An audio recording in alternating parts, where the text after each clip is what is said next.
Hey there, it's Mary Claire. Welcome to my channel. I want to talk some more today about Pastor Tony Spell and the situation that has gone wild over social media. It's actually quite concerning to me because we're now got a bunch of people glorifying this act of violence that could have killed a man quite easily because of the rage of this pastor. And now I'm not going to take as gospel everything this pastor says. I know better than that. It would be the same, like I said yesterday, if a used car salesman told it to me.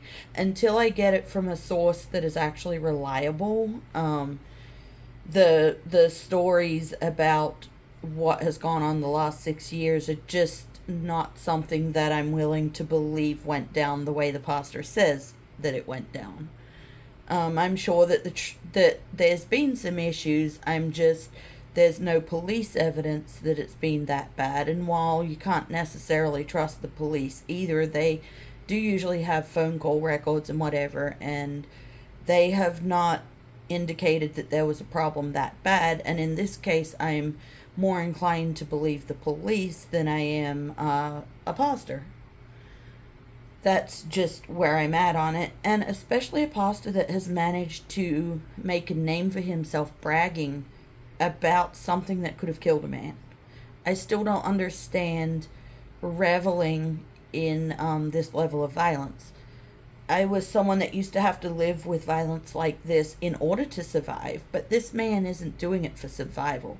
He's done something that people have liked enough to keep egging him on, and so now the idea of any kind of repentance here is probably lessening and lessening because he's being puffed up and to the point where he's pretty much a celebrity right now. And I'm sure his 15 minutes of fame will wear off, but even after that, the damage I think that he's done across the public consciousness is also pretty bad. And it's not that this is anything new, it's that seeing so many Christian people glorify an act of brutality like this means that we're not in a really good place when it comes to a spirituality of nonviolence. And I know that most of the people who claim to be Christian in this country don't have a problem with violence, but it's still shocking to me to just see how excited people seem to be about this. It's really awful. And as someone who is committed to nonviolence, it's really concerning to see what has been going on here. And I am going to say that that the victim that was cursing the pastor out, that also in my mind is an act of violence. Some people say words can't be violence. If you're there screaming obscenities at somebody, that is an act of violence. And so violence isn't merely just putting hands on people. I mean, poverty is violence. We've got all kinds of things like that. And so the young man was also committing violence against the pastor, but the pastor escalated it beyond where it should have been, and the pastor was the aggressor as far as any kind of physical violence goes, because again, this man was all bark and no bite. I don't think it particularly matters whether the threats were credible or not, even though they really weren't. The pastor was still wrong to respond in that way, period. There is no way that you can make this okay. There just isn't. He still could have killed a guy, and I think in some ways he's kind of lucky that he didn't, because even as a pastor who's probably going to get away with it, he would have had a lot more trouble getting away with it had it been a murder charge. And the thing that bothers me is if he had managed to kill this guy, I think that from what I've seen, there would have still been people that backed him up and were really okay with what he did and excited. And now it's that it's almost like a public adrenaline surge. Now everybody is all on this high, celebrating what this man has done. And this isn't a great place for us to be as a society, and it does show the violence in our hearts and how excited we are about violence. And violence is, I'm going to say 100% wrong 100% of the time. I don't care if we're talking war or genocide or poverty or cursing somebody out. It's all just wrong, and it doesn't solve anything. A war doesn't solve anything. It never does, because violence cannot solve violence. Violence can't solve anything. Violence just brings more violence. But even though I say that, I am definitely not perfect. I'm striving for nonviolence, but definitely not where I can say I'm just this nonviolent person. I had a situation a couple months ago that I'm still kind of really upset about, but can't change. The difference is, unlike this past, I was really upset about it and took it to confession. I was like, I just can't live with the fact that I did this. I have to get it sorted out. There's a church bus that comes through my neighborhood on Wednesday nights, and the first thing wrong with that is that this bus is coming from a city about 30 minutes away. If the Baptists really find it necessary to send a bus through a neighborhood to pick up a bunch of kids whose parents don't go to church and who only go to church on the bus as free babysitting for the parents, so that when they get to the church they can scare the hell into these little kids, which is really, really sad. But anyway, the problem I have with it is, if a Baptist church is going to do that, it needs to be someone more local, someone that is connected to their local community here, instead of removing the children from their community to take them 30 minutes away to insert them into a community that's not theirs, and then try to save their souls and whatever. This just, it's not right. So I was bringing my daughter home from work, and we were stuck behind the bus, which wouldn't normally be an issue, but instead of being pulled off onto the side of the street, the bus was parked in the very middle of the street, and the traffic was then backed up all the way out onto the main road, simply because the bus driver refused to pull over onto the side of the street to talk to the parent. And so I was one of the ones that honked and flipped him off, which, just escalated me, because I already wasn't doing great that day, and the driver was kind of mad. So when he finally pulled out and turned the corner, well, I had to turn the same corner to go home, so I was still behind him. And then again, he stopped and he parked in the middle of the street. And again, maybe if he was in the middle of the street just to pick a kid up, that would have been fine. But he kept chatting and chatting and chatting, just sitting there. And then finally he got to the next place where he stopped, and he pulled over to the side, because by this time I was honking and flipping him off and cursing at him. So he pulls off to the side, and I get around him and I pull into my driveway. And then as he comes down the road and I'm getting out of my car, I flip him off and tell him to go fuck himself and whatever else. And the guy stops the bus, and the bus driver stays on the bus, and the man that's either a pastor or he helps out with that church came to talk to me, and he said, I don't like your attitude. And I said, well, I don't like Baptists, so we're kind of equal here. And he said, what's the problem? And I told him, I said, you can't just hold up all that traffic because you want to park in the middle of the street. I said, you need to get somebody driving this bus that knows how to drive a bus, because if he can't pull it over on the side of the street, he can't drive the bus. This is a skill that you learn when you drive. So if he can't do this driving task, he needs to not drive the bus. And the guy said, actually, I agree with you. Thank you for bringing it to our attention. He said, I will ask the bus driver to do it better, but I pray for you, and I wish your attitude was a lot better about it, because I don't like that. And I said, yes, and you're an entitled Baptist, and I don't like that. And so he kind of threw his hands up, and he got back on the bus, and he left. And right after he left, I was starting to cool down, and I was like, oh shit, I messed this up really, really bad. That was a really violent, awful thing to do to the bus driver, especially with, you know, a busload full of kids. And I was super upset about it, and I'd been upset about it. I was upset about it for a while, and I knew it would come back to haunt me at some point, and it did. But the difference, I guess, between me and Pastor Tony here is that I took responsibility for that act of violence. I confessed it, I acknowledged it, and we moved on. Um, this man is being praised by pastors all over the country, and it's scary. Like, I don't want to be.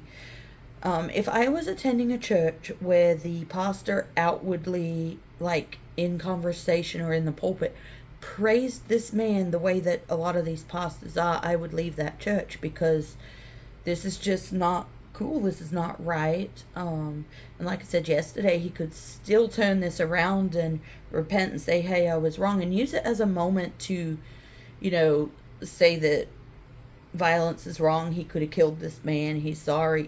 He could do that, but he won't now, because the chances of that happening now that everyone is, on this high with him and talking about how great he is,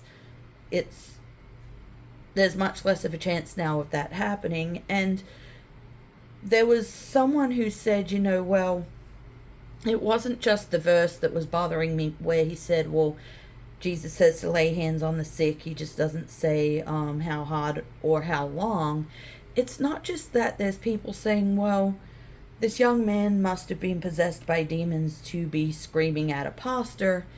And one of my areas of expertise, which is entirely useless to most people and is not marketable as a job skill, is demonology. Unfortunately, I have a lot of experience and I've done a lot of research, and in this topic and several other equally obscure topics that are not generally useful to most people, I know quite a fair bit, and a lot more than a regular person, enough to feel like I can speak with authority about some of this stuff. I didn't see anything in the video or information so far that for me would indicate a possession. But if he was beating up that man and thought he was possessed or thought he was mentally ill, to me that makes it even more wrong. But this is after the fact, where people are saying, well, maybe the young man was possessed and he performed an exorcism by beating the shit out of him. And I'm like, this is not how exorcism works. And if you're going to see exorcism that way, you're dangerous. And if this man truly saw it later on as something that where he could just beat the devil out of the guy and he's not just playing around, if he's being serious, he is not a safe person, and he doesn't have the knowledge or the skills he needs to even speak on the matter. If someone were to think a person like that was possessed and went to fight them, that is one of the most fucking stupid things you could ever do, and it would come back on them, and there would be some awful consequences of that. It's just the way that it works. This will beating somebody will never cause an exorcism. It might even connect you to what is inside of him. But like I said, I don't see anything so far in what I've seen that would indicate a possession. There might be something that spiritual that's oppressing him, but not inside of him. The possession and oppression. Possession is the demon inside of a person, whereas the oppression is demons bothering a person. And there's other categories too, but bothering a person is very much different to a possession. And if this man was oppressed by demons and this man then comes and attacks him, that connects him in a spiritual way that he's going to need disconnected, and he's a pastor, and it's going to cause chaos. So I don't think really, from what I've seen, there's too much of a demonic element there. I do think it's possible that something demonic is playing around some of the time, just from the nature of the story. But again, I would have to look into it more than that. I can't see straight away anything that just pings the radar for me. This was a violent incident on both sides, but like I said, the young man I don't think is a Christian, and therefore I don't expect him necessarily to behave like one. It would be nice if he behaved like a decent human being, but I suspect that the idea of him being mentally ill may be correct, but again, I'm not a mental health professional, and so I don't armchair diagnose people. I just think it's the much higher likelihood of that than it is of any kind of demonic issue. And I know if I'm talking to somebody that we're trying to figure out if there's some kind of demonic spiritual issue that is involved in a situation, I always ask them first, are you going to therapy, medication, have you got diagnoses? Like, these are the things you have to look at usually before we go in the direction of any kind of demonic activity. Now, sometimes it's obvious, and sometimes it's definitely both, but unless a person is getting their mental health treatment, it's kind of irresponsible to do very much with them for the demonic aspect, although what I tend to do is teach people to pray, because that will definitely clear up a lot of issues if they're having some, like, a few issues there, but it's not too serious. Like, the prayer will clear it up, and they might need some other prayers. They may need me to pray for them, but in general, that sort of thing clears a lot of it up. And so the way to help somebody for him to help somebody, that if the pastor truly thought that this man was possessed, the best thing to do would have been to pray for him, or even come across the street in a non-threatening manner and say, hey man, can I lay hands on you and pray for you? I don't really want people I don't know putting their hands on me, but in that way. But I would have more respect for that. And maybe this young man would have said yes. Maybe the young man would have said fuck off. But at least there would have been, the pastor would have asked and there would have been consent. But nothing was stopping the pastor from praying for him at home or having the church pray for him in general. This would have been the better course of action if they really thought there was some kind of demonic issue going on there. Otherwise, it's just dangerous to get involved when you don't know what you're doing, and he doesn't. So there's, in my neighborhood, I'm gonna sort of change direction here, but we're still talking about violence. There's a bunch of children in my neighborhood that were really, really, really causing a whole lot of trouble. They would group together in a group of about 15 or so, and they would come around and they would smash people's letterboxes. They would steal people's mail. They vandalized my car. They vandalized somebody else's car. They threw a whole lot of food at my garden and at me and at other people. Like, they're just causing trouble. So, we called the police, me and a neighbor across the street. It wasn't just me, but, we called the police, and they came out, and the officers talked to the kids and to the parent, because the officers know where they live. I don't know where they live. The children won't tell me. They're disrespectful. You ask them to quit doing something, and they'll tell you to go fuck yourself, or so they're not just causing trouble, they're disrespectful, and you can't talk to them. So that's why we called the police. And then while one of the cops was still there, one of the parents came to confront me and my neighbor and the lady across the street who had called. And he said, why would you call the police before you talk to a parent? And I said, sir, we don't even know who you are. We've never seen you before. You certainly don't watch your kids. You're not outside with them. You don't know what they're doing or any of that. And he said, well, we live over here. You should have tried to figure it out. I said, no, sir. I said, you should be watching these children, and you're not. If these children are getting into trouble, in this neighborhood, terrorizing people over here all the time, and you don't even live here. You live in the neighborhood over there. I said, your children are doing this in our neighborhood and not your neighborhood because they know that you wouldn't accept this behavior, would you? And he said, no. I said, that's why they come over here and do it. And I have not once seen you watching these children. If you're concerned about the police being called and about the fact that you want the parents to talk to you first, we need to know who you are. But we don't know who you are, and the kids won't tell us because they're being disrespectful and they're screaming obscenities at us. But I didn't go and throw punches at those kids. I didn't throw punches at the father who thought he was entitled to have a disabled woman like waddle around the neighborhood on a walker trying to figure out who he was when these kids refused to tell me to begin with. So a few weeks after that is when the one of the people across the street, a grown-ass woman, a whole adult, right, with two children who are always getting into trouble for, like, things like kicking and punching. And these are kids in, like, I would say they're probably 11 and 13, so they're old enough to know better. They come out one night and they're drawing gang signs right in front of my house, which technically is a threat, but I'm not worried. But it's the mom with the two boys that's doing this. We have her on video. So she also had a bunch of the little kids that had been causing all that trouble.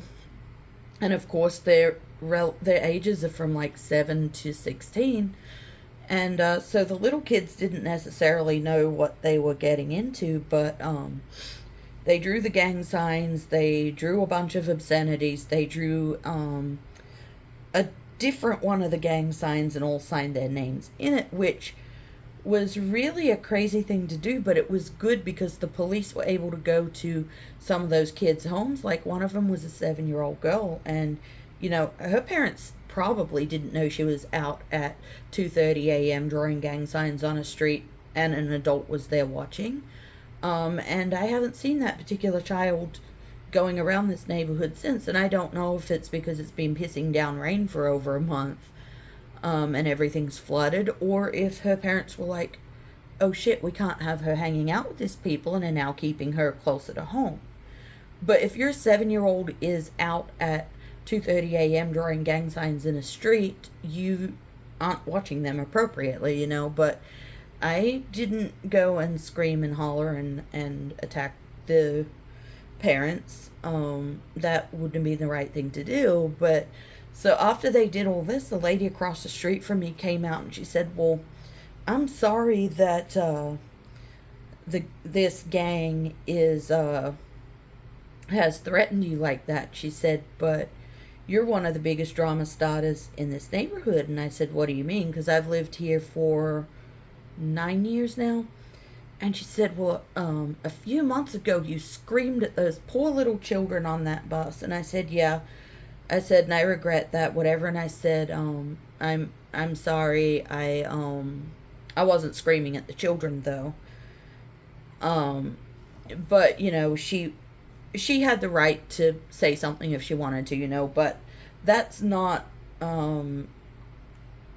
is not being a drama queen in the neighborhood. That is something that I messed up with, you know. So that was my bad. I took responsibility for that.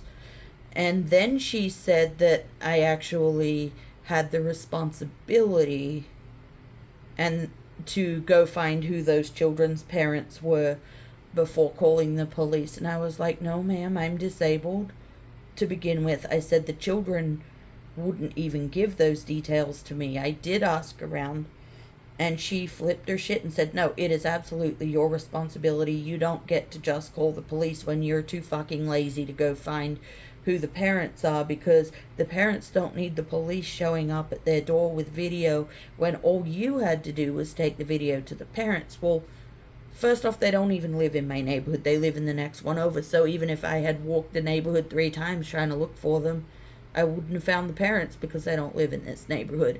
And I really, I can walk, but I can't, you know, walk the entire neighborhood more than one time, you know. So I didn't feel like that was my responsibility, and I also didn't want it to get to a point where either me or another grown ass adult would feel like we needed to fight, because that doesn't make things any better. It makes them worse. And so this is kind of what the police are here for, right? So she was really upset, and she said, well, that lady that you say that was doing it, she's not affiliated with that gang, so how dare you accuse her? I said, I'm not saying that she's affiliated with this gang. I said, but she was the one drawing gang signs and getting the other kids to draw gang signs. And she said, there's no way. I know plenty of the members of that gang, and she's not part of it. And I said, I didn't say she was part of that gang. I said she's drawing gang signs. Those are two different things. I said, and I have her on video. Like, you can take a look at it if you want. She came out her front door, which is only across the road from mine, and these are apartments, so we're not very far apart. We've got her on video walking out the front door, walking over to in front of my house, bending down and drawing the sign, and then bringing the kids out and drawing some more signs, and then having the other kids in the neighborhood and the other neighborhood come draw more signs. And she had 4 adults in a black sedan just sitting there. I don't think she's a threat to me, but you can't tell me she didn't do it. I've got it on video. And this is just the way life goes. I mean, I'm definitely don't feel threatened, but I am frustrated that I would be told that it was my responsibility to talk to the parents, and that a person we've got on video doing this wasn't the one that did it. But you know, I let that go because, again, it's not useful. And this other lady that I was talking to has lived across the street from me the entire time I've been here. And we've never had an issue to where we've had a falling out and don't get along. So I'd like to leave it that way. We definitely don't always agree with each other. We have clashed, but we can also talk to each other like grown-ass women. So when she pointed out, you know, what I had done that time with the boss, I said, I did. There's no excuse for that. And then she told me, she said, besides, you disrespected my daddy, and I could have had one of these people harm you for that. And I said, oh, what situation was that? And she said, you one day told my daddy to get out of your driveway. He was on the phone, and I said, well, look, I said, he made my oldest daughter feel uncomfortable. He was in my driveway, clearly drunk and clearly still drinking. And he was being a little obnoxious, and he made my daughter feel threatened. So I asked him to leave, and he started arguing with me that he wasn't in my driveway when he clearly was, you know. So she goes, my daddy wouldn't do that. And besides, just because he's holding an open bottle of alcohol drinking doesn't mean he's drunk. And I said, but he was like stumbling around. And she said, he has a medical condition. You need to get all your facts straight before you say someone's drunk. And I said to her, I said, so he's got an open bottle of alcohol that he's currently drinking. He's stumbling around. He's slurring his words. And I'm not allowed to assume that he's drunk because I haven't asked him for a list of medical conditions. And she said, it's just so wrong that you would just assume. He'd just gotten out of prison, and he was on probation. And if you'd have called the police because you didn't like a supposedly drunk man in your driveway, my father's not a drunk, he just drinks a lot, then he would have been sent back to prison. Well, that's not my problem. He still doesn't get to be coming up into my space and making my daughter feel uncomfortable. So she said, you disrespected my daddy. I should have done something about it, but I didn't. So I'm sorry that they threatened you, but you kind of deserve it. So, you know, I let her say her piece. She got done. She went inside. We've seen each other since, and, you know, we're not best friends, but I'll be like, hey, how you going? And she'll be like, you know, we'll go back and forth cordially, because that's how grown women deal with things. And yes, she kind of did threaten me in a way when she had said that I disrespected her daddy and that that was unacceptable, and she doesn't let people do that. But that's the way I already know her to be. If I had come at her screaming and throwing punches, that would have been the wrong way to solve that. And I guess that's what I'm talking about here. I'm a whole grown woman. She's a whole grown woman. The lady across the street is also a grown woman. And we're all responsible for our own actions.